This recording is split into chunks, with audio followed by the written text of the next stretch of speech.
باوفا نکلا، پوری توجہ کریں گے کہ قلم کی نوک سے جب لفظ باوفا نکلا، دل و دماغ کے دریا سے راستہ نکلا، اور آقا حسین نے کیا بچایا وہ دیکھیں گے۔ قلم کی نوک سے جب لفظ باوفا نکلا، دل و دماغ کے دریا سے راستہ نکلا، اور نماز و روزہ و حج و زکوٰۃ خم جہاد، سر حسین کے پیچھے یہ قافلہ نکلا۔ نماز و روزہ و حج و زکوٰۃ خم جہاد، سر حسین کے پیچھے یہ قافلہ نکلا، اور خیام راکھ ہوئے اور بچ گئے سجاد، حسین آپ کا سونا بڑا کھڑا نکلا۔ خیام راکھ ہوئے اور بچ گئے سجاد، حسین آپ کا سونا بڑا کھڑا نکلا، تو چھری حسین کے سوکھے ہوئے گلے پہ چلی، مگر خدا کی قسم دم یزید کا نکلا۔ چھری حسین کے سوکھے ہوئے گلے پہ چلی، مگر خدا کی قسم دم یزید کا نکلا۔ میں نے کہا نا کہ حسین نے کیا کیا بچایا وہ پتہ چل گیا، اور جو حسین کے بتائے ہوئے راستے پہ چلتا ہے اسے کیا کیا ملتا ہے، بس 4 مصرے میں سن لیجئے۔ اس کے بعد ظہیر لکھنوی صاحب آپ کے حوالے کہ تیرے جیسا کوئی محبوب دنیا میں نہیں مولا، تیرے جیسا کوئی محبوب دنیا میں نہیں مولا، بجھا کر شمع پروانے کو جو بیدار کرتا ہے۔ تیرے جیسا کوئی محبوب دنیا میں نہیں مولا، بجھا کر شمع پروانے کو جو بیدار کرتا ہے، تو ندامت، عافیت، الفت، شہادت، مغفرت، جنت، یہ ہر ایک روز میں کتنی لکیریں پار کرتا ہے، یہ ہر ایک روز میں کتنی لکیریں پار کرتا ہے۔ بس انہی مصروں کے ساتھ میں گزارش گزار ہوں جناب ظہیر لکھنوی صاحب سے کہ وہ آئے مدح مولا میں منظوم خراج عقیدت پیش کریں۔ آپ حضرات سے گزارش ہے کہ ان کا استقبال نعرہ بلند صلوات سے کریں۔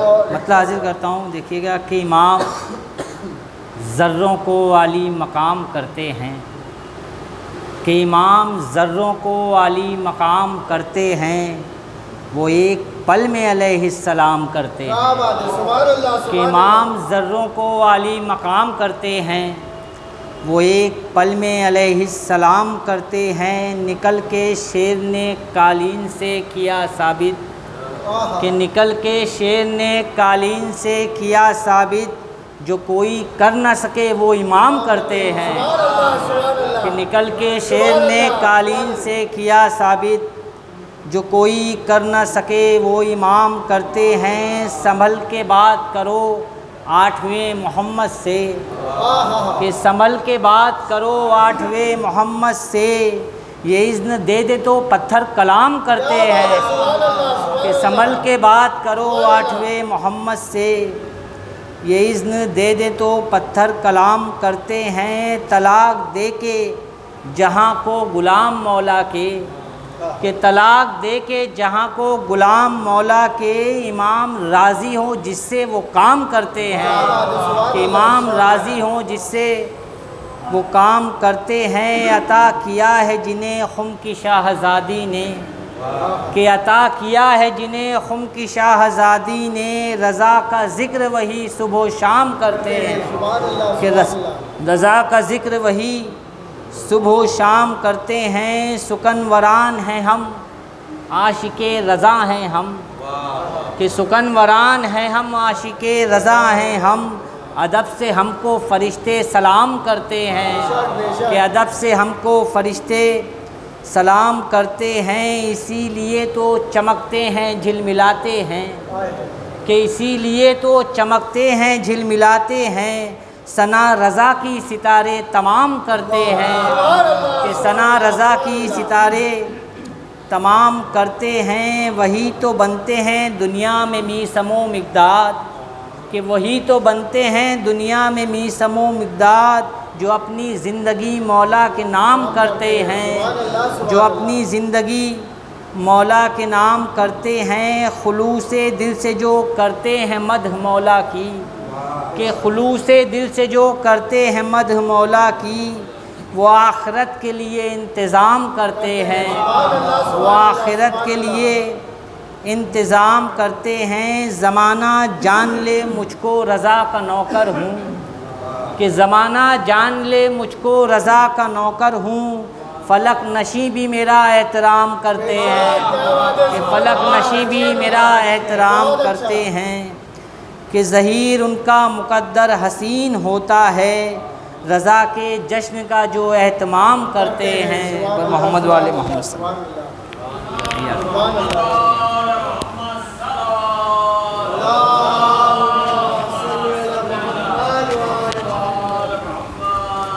یہ تھے جناب ظہیر لکھنوی صاحب، بڑے ہی اچھے کلام پیش کر رہے تھے مولا رضا کی شان میں، بہت ہی اچھے اشعار بیان کر رہے تھے کہ موسم بہت حسین فضا خوش نما ہے آج، موسم بہت حسین فضا خوش نما ہے آج، لگتا ہے میرے شہر میں جشن رضا ہے آج،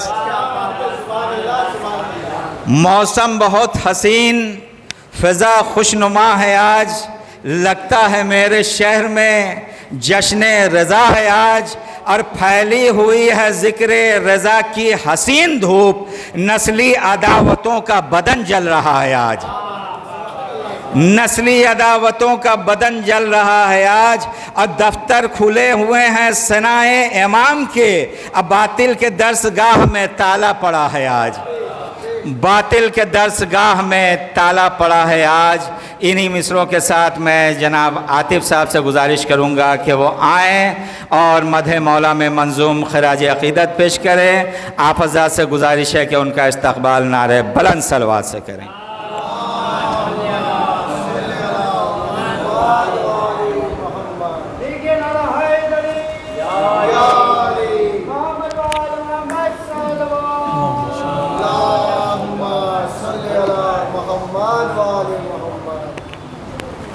السلام علیکم ورحمۃ اللہ۔ آپ سب کو جشن کی مبارکباد پیش کرتے ہیں۔ چند اشعار کہ میرے داتا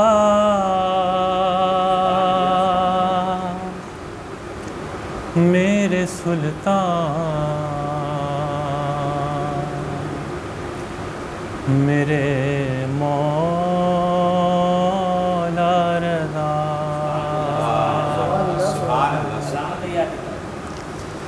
میرے داتا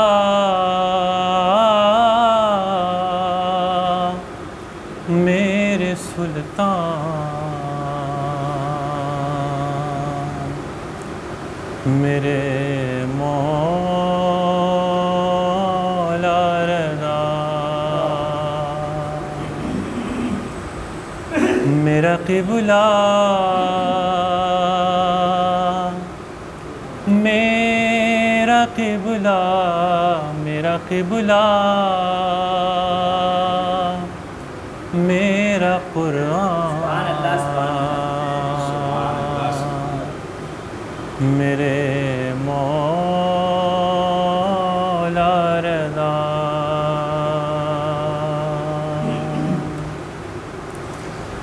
شاہیاں بانٹتے ہیں اور ہیں غریب غربا، شاہیاں بانٹتے ہیں اور ہیں غریب غربا، آپ کی شان پہ قربان میرے مولا رضا،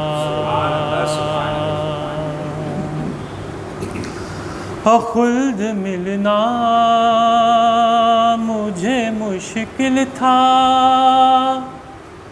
بہت مشکل تھا، خلد ملنا مجھے مشکل تھا، بہت مشکل تھا، کر دیا آپ نے آسان میرے مولا رضا۔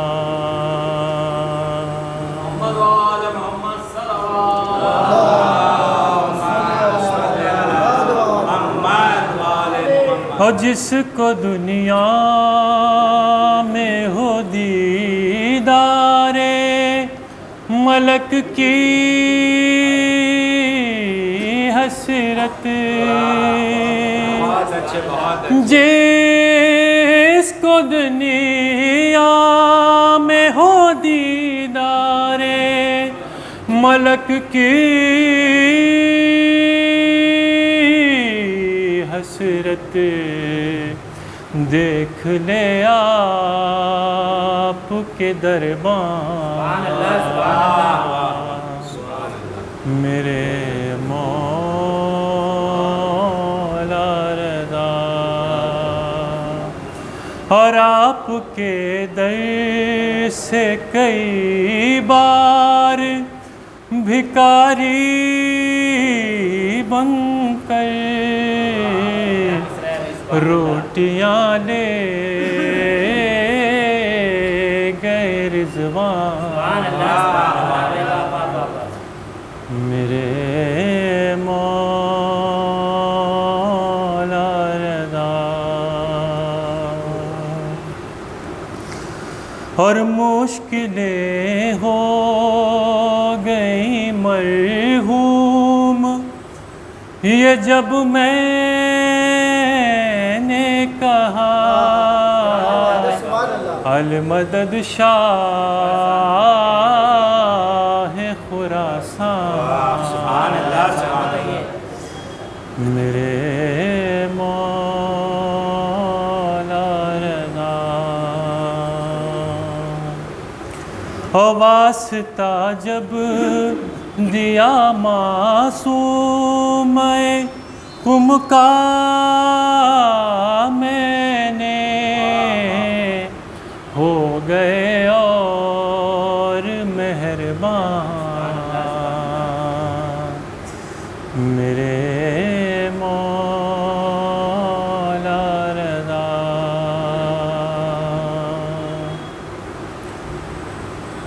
اور آپ کا نام ہی ایسا ہے کہ سومیر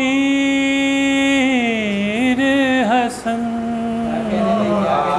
آپ کے نام پہ قربان میرے مولا رضا،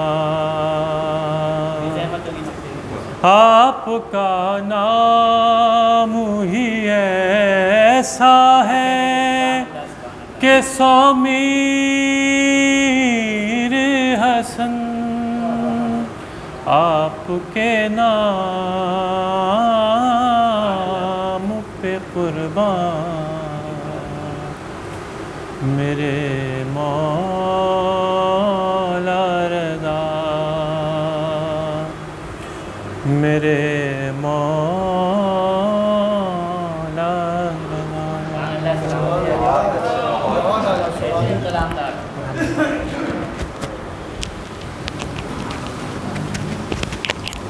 یہ جناب عاطف صاحب تھے اور بڑے ہی اچھے انداز، بڑی اچھی آواز تھی ان کی، مدح مولا میں کلام پیش کر رہے تھے۔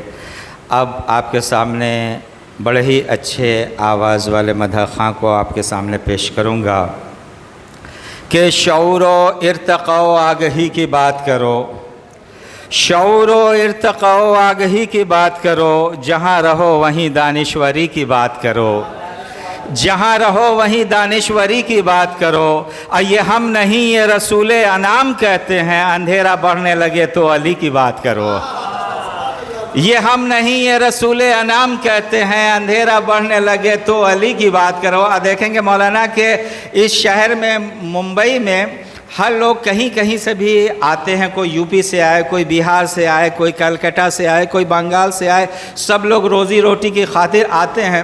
لیکن کہتے ہیں نا کہ جیسے شمع جلتی ہے اور پروانے چلے آتے ہیں، جب بھی انہیں پتہ چلتا ہے کہ مولا کی ولادت کا موقع ہے لوگ چلے آتے ہیں۔ مولا کے چاہنے والے علی کی ولادت ہو یا علی رضا علیہ السلام کی ولادت ہو، کھینچے چلے آتے ہیں کہ پرائے دیش میں بھی اپنی خوشبو ڈھونڈ لیتے ہیں، پرائے دیش میں بھی اپنی خوشبو ڈھونڈ لیتے ہیں، علی والے علی والوں کی خوشبو ڈھونڈ لیتے ہیں، پرائے دیش میں بھی اپنی خوشبو ڈھونڈ لیتے ہیں، علی والے علی والوں کی خوشبو ڈھونڈ لیتے ہیں۔ تو مسلمانوں کی آنکھوں کو نظر پھر کیوں نہیں آتے؟ ارے فضائل تو میرے مولا کے ہندو ڈھونڈ لیتے ہیں، فضائل تو میرے مولا کے ہندو ڈھونڈ لیتے ہیں۔ ایک صلوات پڑھ دیں محمد والے محمد پہ کہ خواب اور خواب کی تعبیر کو زندہ کر دے۔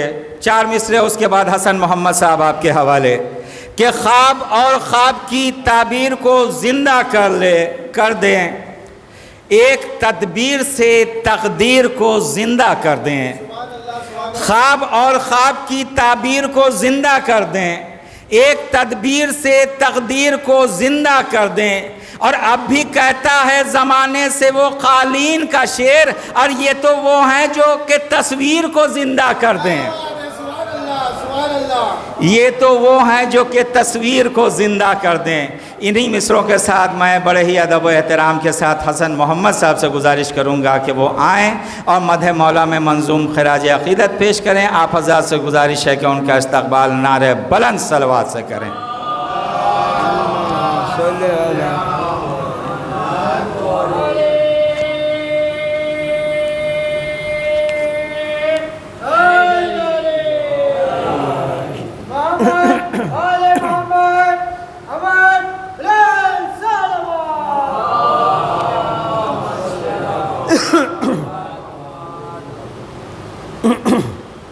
حضرات تاریخ کی مناسبت سے نہیں ہے لیکن اہل بیت کی مدح ہے۔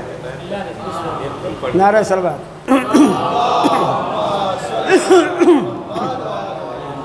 چھوٹی سی بہار ہے کہ نور سے سجی ہے کربلا، نور سے سجی ہے کربلا، نور سے سجی ہے کربلا، نور سے سجی ہے کربلا، نور سے سجی ہے کربلا، نور سے سجی ہے کربلا، ارے دل کو کھینچتی ہے کربلا، دل کو کھینچتی ہے کربلا، دل کو کھینچتی۔ اور بطور خاص سماعت فرما لیں کہ فاصلہ ذرا بھی کچھ نہیں، فاصلہ ذرا بھی کچھ نہیں،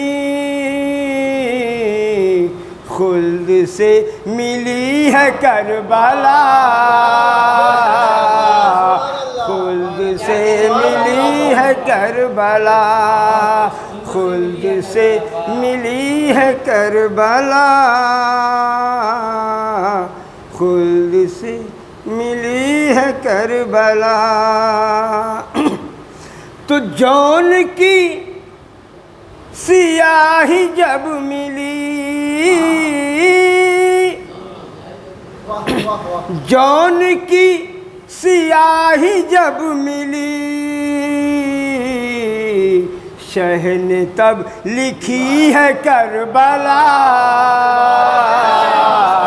شہ نے تب لکھی ہے کربلا، شہ نے تب لکھی ہے کربلا، شہ نے تب لکھی ہے کربلا، جون کی سیاہی جب ملی، جون کی سیاہی جب ملی،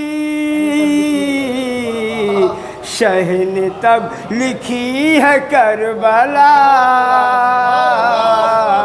شہ نے تب لکھی ہے کربلا۔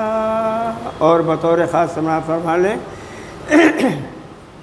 کہ سجدہ طول کیجئے نبی،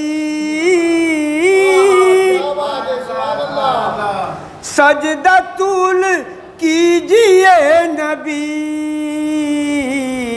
ارے پشت پر ابھی ہے کربلا، پشت پر ابھی ہے کربلا، پشت پر ابھی ہے کربلا، پشت پر ابھی ہے کربلا۔ بطور خاص سماعت فرما لیں کہ کائنات کو سمیٹ لے، کائنات کو سمیٹ لے، اس قدر بڑی ہے کربلا، اس قدر بڑی ہے کربلا، اس قدر بڑی۔ تو حرملا کے واسطے ہے موت، حرملا کے واسطے ہے موت، حر کی زندگی ہے کربلا، حر کی زندگی ہے کربلا، حرملا کے واسطے ہے موت، حرملا کے واسطے ہے موت، حر کی زندگی ہے کربلا، حر کی زندگی ہے کربلا۔ اور غیر بھائی سماعت فرما لیں کہ چومنے صغیر کے قدم، چومنے صغیر کے قدم، گھٹنیوں چلی ہے کربلا، گھٹنیوں چلی ہے کربلا، گھٹنیوں چلی ہے کربلا، گھٹنیوں چلی ہے کربلا۔ یہ کسی یزید کی نہیں، یہ کسی یزید کی نہیں، یہ حسین کی ہے کربلا، یہ حسین کی ہے کربلا۔ اور آخری شعر سماعت فرمائیں کہ ہر کسی کو مل نہ پائے گی، ہر کسی کو مل نہ پائے گی، اور ظرف دیکھتی ہے کربلا، ظرف دیکھتی ہے کربلا، ظرف دیکھتی ہے کربلا، ظرف دیکھتی ہے کربلا۔ اور مقطع سماعت فرما لیں کہ مشہد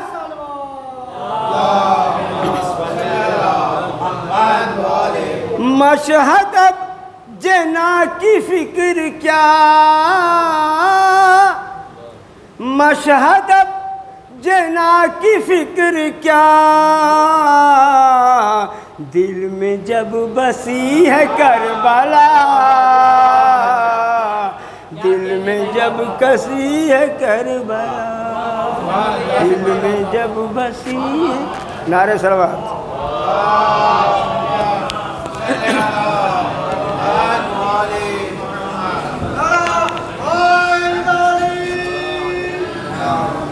یہ تھے جناب حسن محمد صاحب، ماشاءاللہ محفل کا ماحول بنا دیا، سب کو کربلا کی سیر کرا دی. اب ہمارے فہرست میں صرف اور صرف اطہر چچا رہ گئے ہیں، اس کے بعد مولانا موصوف کی بہترین تقریر ہوگی کربلا کے حوالے سے. سن لیجئے، انہوں نے حسن محمد صاحب نے ہرملا کا تذکرہ کیا، ننھے مجاہد کا تذکرہ کیا، تو 4 مصرع سن لیجئے گا کہ ہر تیر ہرملا تیرا بیکار جائے گا. دیکھیں گے سرکار کہ ہر تیر ہرملا تیرا بیکار جائے گا، ارے پوتا علی کا کیسے بھلا ہار جائے گا. ہر تیر ہرملا تیرا بیکار جائے گا، ارے پوتا علی کا کیسے بھلا ہار جائے گا. اور بہلول تو بہشت بنا اور میں تازیہ، دیکھوں گا کس طرف یہ خریدار جائے گا. بہلول تو بہشت بنا اور میں تازیہ، دیکھوں گا کس طرف یہ خریدار جائے گا. تو پیدل چلے گی ساری رعایا یزید کی، اور نیزے پہ کربلا کا زمیندار جائے گا. پیدل چلے گی ساری رعایا یزید کی، نیزے پہ کربلا کا زمیندار جائے گا. سلوات پڑھیں محمد والے محمد.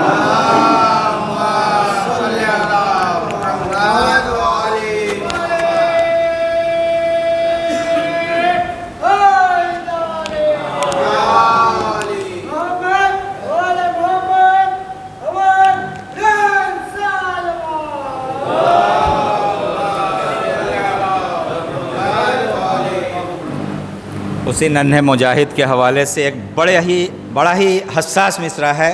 آغا آپ لوگ کے حوالے کر دوں، اس کے بعد اطہر چچا آپ کے حوالے ہوں گے. کہ جب سے دریا گیا پیاسوں کی نگہبانی میں، پوری توجہ نیر بھائی دیکھیں گے، کہ جب سے دریا گیا پیاسوں کی نگہبانی میں، پھر غرور اور تکبر نہ رہا پانی میں. جب سے دریا گیا پیاسوں کی نگہبانی میں، پھر غرور اور تکبر نہ رہا پانی میں. اور تیر کی زد پہ نہیں ضد پہ ہنسے تھے اصغر. تیر کی زد پہ نہیں ضد پہ ہنسے تھے اصغر. ارے مبتلا کرنا تھا باطل کو پریشانی میں، مبتلا کرنا تھا باطل کو پریشانی میں. تو یاد شبیر کی آتی رہے ہر سجدے میں، اس لیے عقل کو رکھا گیا پیشانی میں. یاد شبیر کی آتی رہے ہر سجدے میں، اس لیے عقل کو رکھا گیا پیشانی میں. انہی مصروں کے ساتھ بڑے ہی ادب و احترام سے گزارش گزار ہوں اطہر صاحب کی خدمت میں کہ وہ آئیں اور مولا کی خدمت میں منظوم خراج عقیدت پیش کریں. آپ حضرات کے روبرو ہیں اطہر چچا، ان کے لیے نعرہ بلند صلوات سے ان کا استقبال کریں.